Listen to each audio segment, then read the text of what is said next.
What's up, everybody? It's your boy Donnie G, and I have some special content to share with you guys.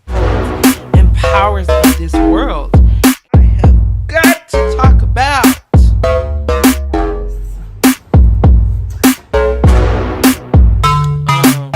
you know, what is up, everybody? So, my cousin Faith and I, we are young. We are kind of the older part of Generation Z.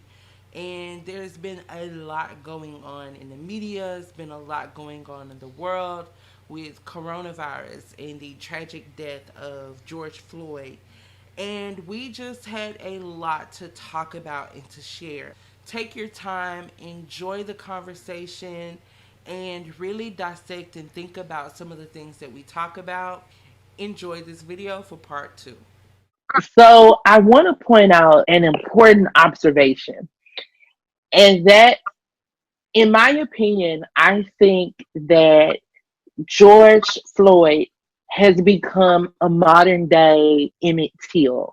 When we think about our culture and where we came from and how the civil rights movement even started, it started with Emmett Till. Emmett Till was like the last straw.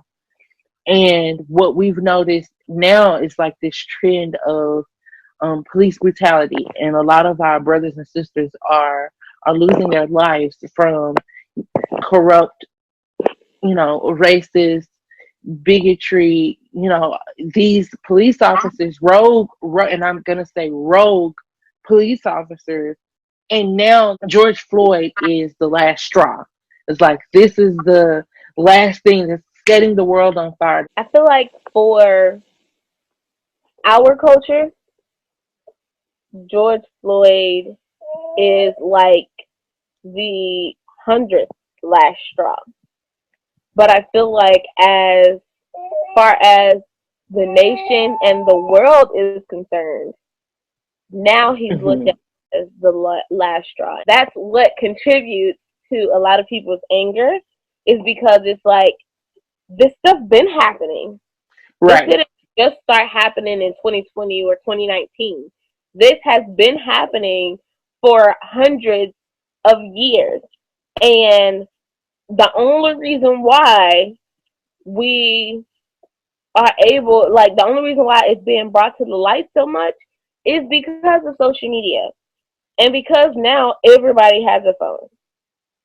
And so I feel like, to be honest, if we had the tool of the internet years ago, like hundreds of years ago, it would have been stopped. Or there would have been a solution that would have been made years ago. And then we would have been here in 2020 with laws and policies in place to protect us already. But Hmm. because it's we didn't have that back then and we have it now, it's able to reach people all the way on the other side of the globe. Right.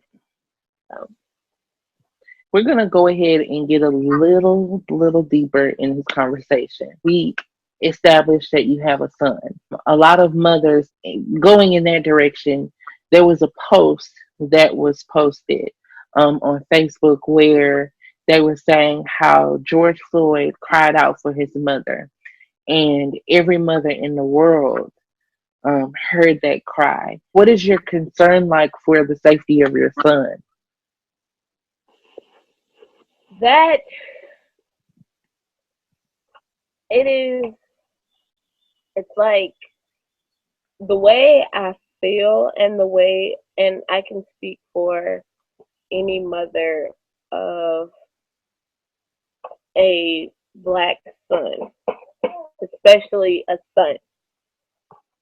It's like taking all of the sad and negative emotions and rolling them up to one, and then sprinkling a little happiness on top of it because it's kind of bittersweet, more so bitter than sweet.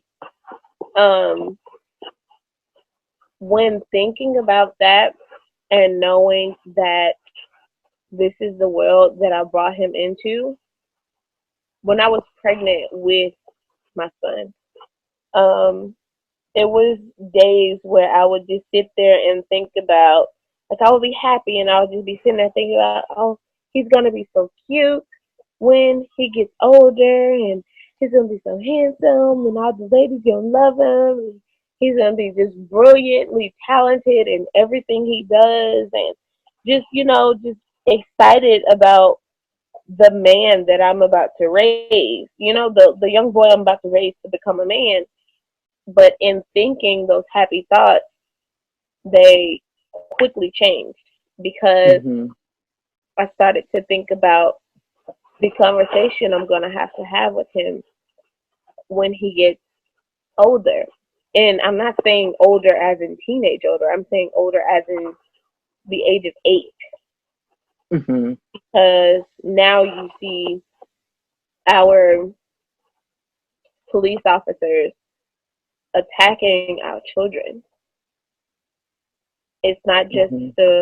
they're attacking black men. No, they're attacking our black children, our babies. I just watched a video of a police officer attacking what looks like, I think the kid was in like 7th or 8th grade. Like, those are babies, and the fact that I'm gonna have to have that hard conversation with him so early about how to handle himself and how to carry himself when dealing with law enforcement, that scares me. And it also saddens me because I want to be able to tell my son when he gets older, as long as you follow the rules and you don't do crime, you stick to your books, you get good grades in school, you be good and obedient to your mom and dad, everything is going to be okay.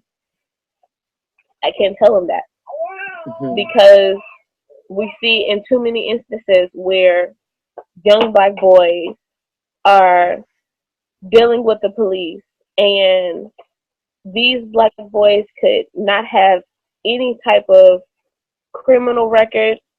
They could be the top students in their class. They could be just all around great kids, but you still see them being pulled over and being profiled just because of the color of their skin.